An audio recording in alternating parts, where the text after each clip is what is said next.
Hello friends, welcome to my channel. നമ്മൾ ഇന്ന് ചെയ്യുന്ന ഒരു ക്രാഫ്റ്റ് വീഡിയോ ആണ്. empty sellotape rolls യൂസ് ചെയ്ത് ഉണ്ടാക്കുന്ന ഒരു ബോക്സ് ആണ്. അതിനായിട്ട് ഞാൻ 3 sellotape rolls എടുത്തിട്ടുണ്ട്, empty sellotape rolls. എന്നിട്ട് നമ്മൾ ഇത് ഗ്ലൂ ഗൺ യൂസ് ചെയ്ത് 3 എണ്ണം ഒട്ടിച്ചു കൊടുക്കുക. ഗ്ലൂ ഗൺ ഇല്ലാത്തവരാണെങ്കിൽ ഫെവിക്കോളോ ഫെവിബോണ്ടോ യൂസ് ചെയ്യാവുന്നതാണ്.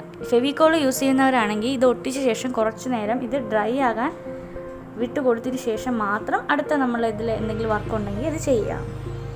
3 എണ്ണം ഇതുപോലെ ഗ്ലൂ ഗൺ യൂസ് ചെയ്ത് ഞാൻ ഒട്ടിച്ചെടുക്കുകയാണ്.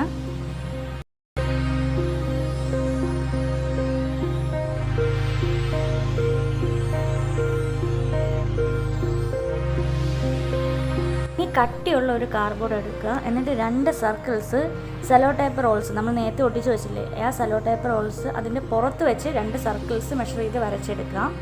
2 എണ്ണം വരച്ചെടുക്കണം. ഇനി അത് കട്ട് ചെയ്തെടുക്കുക. അപ്പോൾ ഇത് ഞാൻ 2 എണ്ണം കട്ട് ചെയ്തെടുത്തിട്ടുണ്ട്. ഇനി അതിൽ ഒട്ടിക്കാനായിട്ട് ഞാനൊരു പഴയ ഒരു തുണിയാണ് എടുക്കുന്നത്. ഒരു കോട്ടൺ ക്ലോത്താണ് ഞാൻ എടുത്തിട്ടുള്ളത്. നിങ്ങൾക്ക് ഏത് ടൈപ്പ് ക്ലോത്ത് മെറ്റീരിയൽ ആയാലും യൂസ് ചെയ്യാവുന്നതാണ്. പഴയതെടുത്താൽ മതി. നിങ്ങളുടെ ഉള്ള ഏതെങ്കിലും ഒരു പഴയ തുണി എടുത്തിട്ട് അത് ആ ഡിസൈൻ വെച്ച് കട്ട് ചെയ്തെടുക്കുക.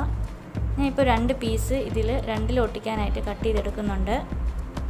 കറക്റ്റ് സർക്കിളിൻ്റെ മെഷറിൽ എടുക്കരുത്. കുറച്ച് തുണി അധികം വരുന്ന രീതിയിൽ വേണം വെട്ടിയെടുക്കാൻ.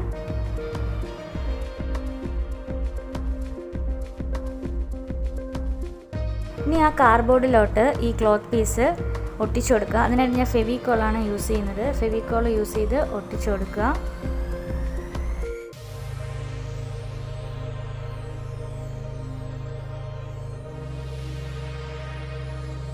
അതിൻ്റെ ചുളിവുകളൊക്കെ ഒന്ന് നേരെയാക്കി വെച്ചു കൊടുക്കുക. രണ്ടാമത്തതും നമ്മൾ ആദ്യം ഒട്ടിച്ചതുപോലെ തന്നെ ഒട്ടിച്ചു കൊടുക്കുക. ഇനി ഞാൻ നന്നായിട്ട് ഡ്രൈ ആയ ശേഷം ഞാൻ എൻ്റെ സൈഡിൽ അധികം നിൽക്കുന്ന ആ തുണിയെല്ലാം ഒന്ന് ഏകദേശം ഒരു ഷേപ്പിൽ കട്ട് ചെയ്തെടുക്കുകയാണ്. ചേർത്ത് കട്ട് ചെയ്യരുത്.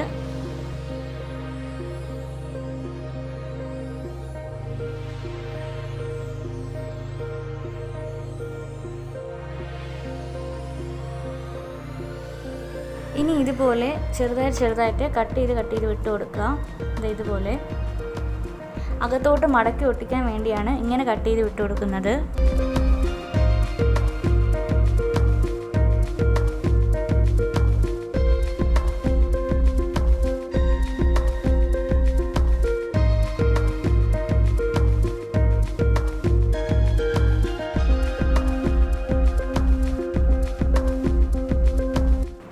രണ്ടാമത്തതും ഇതുപോലെ തന്നെ ആദ്യം ചെയ്തതുപോലെ തന്നെ കട്ട് ചെയ്ത് വിട്ട് കൊടുക്കുക. അപ്പോൾ ഞാൻ 2ഉം കട്ട് ചെയ്തെടുത്തിട്ടുണ്ട്. ഇനി ഫെവിക്കോൾ യൂസ് ചെയ്ത് അത് മടക്കി ഒട്ടിച്ചു കൊടുക്കുക. കുറച്ച് ഫെവിക്കോൾ അപ്ലൈ ചെയ്തിട്ട് തുണി അകത്തോട്ട് ഇങ്ങനെ മടക്കി ഓരോന്നായിട്ടും ഇങ്ങനെ ഒട്ടിച്ചു കൊടുത്ത് എടുക്കുക.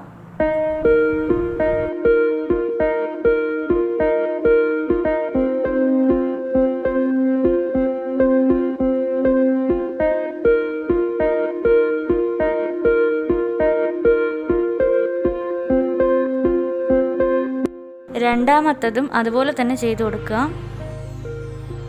ഇനി കട്ടി കുറഞ്ഞ ഒരു കാർഡ്ബോർഡ് ഷീറ്റ് ഞാൻ എടുത്തിരിക്കുകയാണ്. ഇനി അതിൽ നമ്മൾ നേരത്തെ ഒട്ടിച്ച് വെച്ച ആ സെല്ലോടേപ്പ് റോൾസ് യൂസ് ചെയ്ത് 2 സർക്കിൾസ് വരച്ചെടുക്കുക. കാർഡ്ബോർഡ് തന്നെ വേണമെന്നില്ല കേട്ടോ. A4 സൈസ് പേപ്പറോ ചാർട്ട് പേപ്പറോ യൂസ് ചെയ്യാവുന്നതാണ്. കുറച്ച് കട്ടി വേണമെന്നേ ഉള്ളൂ. ഇപ്പോൾ ആ 2 എണ്ണം ഞാൻ വെട്ടിയെടുത്തത് നേരത്തെ നമ്മൾ വെട്ടിയെടുത്ത ആ തുണി ഒട്ടിച്ചിട്ടുള്ള ആ കാർഡ്ബോർഡിലോട്ട് ഫെവിക്കോൾ അപ്ലൈ ചെയ്തിട്ട് ഒട്ടിച്ചു കൊടുക്കുകയാണ്. 2 എണ്ണം ഇതുപോലെ തന്നെ ഒട്ടിച്ചെടുക്കുക. ഇപ്പോൾ 2 എണ്ണം ഞാൻ ഇങ്ങനെ ഒട്ടിച്ചെടുത്തിട്ടുണ്ട്. ഇനി ഇത് ഉണങ്ങുന്ന സമയത്ത് നമ്മൾ ആ സെല്ലോടേപ്പ് റോളിൽ 3 എണ്ണം ഒട്ടിച്ച് വെച്ച ആ സെല്ലോടേപ്പ് റോൾസിലോട്ട് ഒരു കട്ടി കുറഞ്ഞ കാർഡ്ബോർഡ്, നിങ്ങൾക്ക് ചാർട്ട് പേപ്പറോ A4 സൈസ് പേപ്പറോ യൂസ് ചെയ്യാവുന്നതാണ്. ഗ്ലൂ ഗൺ യൂസ് ചെയ്ത് ഞാൻ ഒട്ടിച്ചു കൊടുക്കുകയാണ്.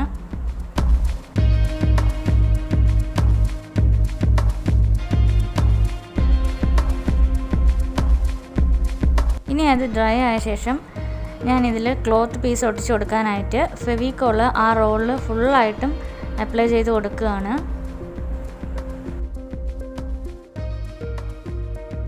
ഇതിൽ ഒട്ടിക്കാനായിട്ട് ഞാനൊരു ക്ലോത്ത് പീസ് വെട്ടിയെടുത്തിട്ടുണ്ട്. അത് നടുക്കായിട്ട് ഞാൻ ഒട്ടിച്ചു കൊടുക്കുകയാണ്. ഇതുപോലെ 2 സൈഡിലോട്ടും ഇതുപോലെ കുറച്ച് തുണി അധികം ഇട്ട് കൊടുക്കണം. അകത്തോട്ട് മടക്കി ഒട്ടിക്കാനായിട്ടാണ്. ഒട്ടിക്കുന്ന സമയത്ത് തന്നെ ഇതുപോലെ ചുളിവുകളൊക്കെ വരുന്നത് ഒന്ന് നിവർത്തി വിട്ട് കൊടുക്കുക.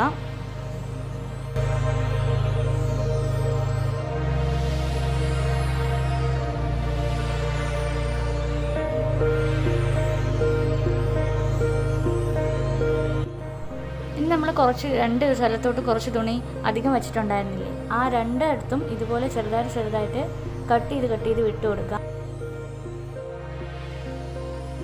ഇനി ഫെവിക്കോൾ അപ്ലൈ ചെയ്തിട്ട് ഓരോ ഇതായിട്ടും മടക്കി അകത്തോട്ട് ഒട്ടിച്ചു കൊടുക്കുക. ഇതുപോലെ രണ്ടിടത്തും ഇതുപോലെ തന്നെ ചെയ്തെടുക്കണം.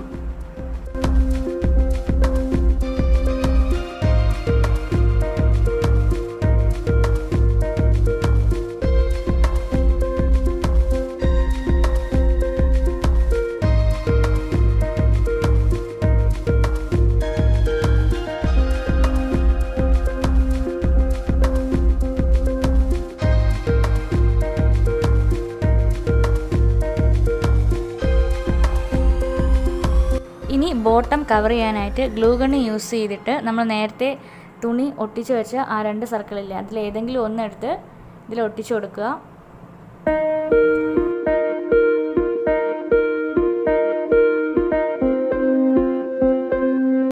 ഇനി ഇതിൻ്റെ അകത്ത് ഞാൻ കട്ടി കുറഞ്ഞ ഒരു cardboard sheet glue gun use ചെയ്ത് ഒട്ടിച്ചു കൊടുക്കുകയാണ്.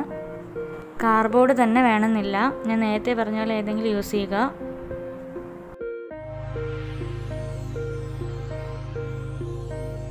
ഇനി അടപ്പൊന്ന് ഡെക്കറേറ്റ് ചെയ്യാനായിട്ട് എൻ്റെ കയ്യിൽ പഴയ സ്പ്രേ ബോട്ടിൽസിൻ്റെ കുറച്ച് അടപ്പുകൾ കിട്ടി. അതിലൊന്ന് ഞാൻ സെലക്ട് ചെയ്യുകയാണ്. ഇതൊന്നും ഇല്ലെങ്കിലും കുഴപ്പമില്ല, നമ്മുടെ ഏതെങ്കിലും ഒഴിഞ്ഞ പെയിൻറ്റ് ബോട്ടിൽസിലുണ്ടെങ്കിൽ അതിൻ്റെ അടപ്പ് നിങ്ങൾക്ക് എടുക്കാം. എനിക്കിതിപ്പോൾ ഇത് കുറച്ച് ചേരുന്നതായിട്ട് തോന്നി. അപ്പോൾ ഞാൻ ഇത് നോക്കിയപ്പോൾ ഇതിൻ്റെ പെയിൻറ്റ് കുറച്ച് അവിടെ ഇവിടെ ആയിട്ട് പോയിട്ടുണ്ട്. ഇനി അത് പെയിൻറ്റ് അടിച്ചെടുക്കണം. അതിനായിട്ട് വൈറ്റ് അക്രിലിക് കളറാണ് യൂസ് ചെയ്യുന്നത്. ആദ്യം ഒന്ന് അടിച്ചു കൊടുക്കുക. ഇത് നന്നായിട്ട് ഡ്രൈ ആയ ശേഷം മാത്രം സെക്കൻഡ് കോട്ട് വേണമെങ്കിൽ അപ്ലൈ ചെയ്ത് കൊടുക്കുക. വെള്ളം ചേർക്കാതെ അടിച്ചു കൊടുക്കുക. അപ്പോൾ ഞാൻ വൈറ്റ് അടിക്കാനുള്ള കാര്യം എന്ന് പറഞ്ഞാൽ എൻ്റെ ക്ലോത്തിൽ ആ ഒരു വൈറ്റ് ഡിസൈന് ഉള്ളത് കൊണ്ടാണ്. നിങ്ങളുടെ ക്ലോത്തിൽ ഏതാണോ ഉള്ളത് ആ ഡിസൈനിൻ്റെ സ്യൂട്ടായിട്ടുള്ള കളർ നിങ്ങൾ അടിച്ചു കൊടുക്കുക. അടിച്ചൊക്കെ എടുത്ത് നന്നായി ഡ്രൈ ആയ ശേഷം ഞാൻ ഗ്ലൂ ഗണ്ണ് യൂസ് ചെയ്ത് അത് ഒട്ടിച്ചു കൊടുക്കുകയാണ്.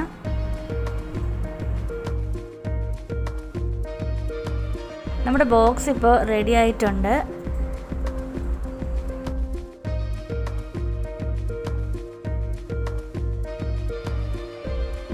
ഇതിൽ വേണമെങ്കിൽ നമുക്ക് ക്യാഷോ അല്ലെങ്കിൽ കുഞ്ഞ് സ്റ്റഡ് പോലുള്ള ജ്വല്ലറീസൊക്കെ ഇട്ട് വയ്ക്കാം.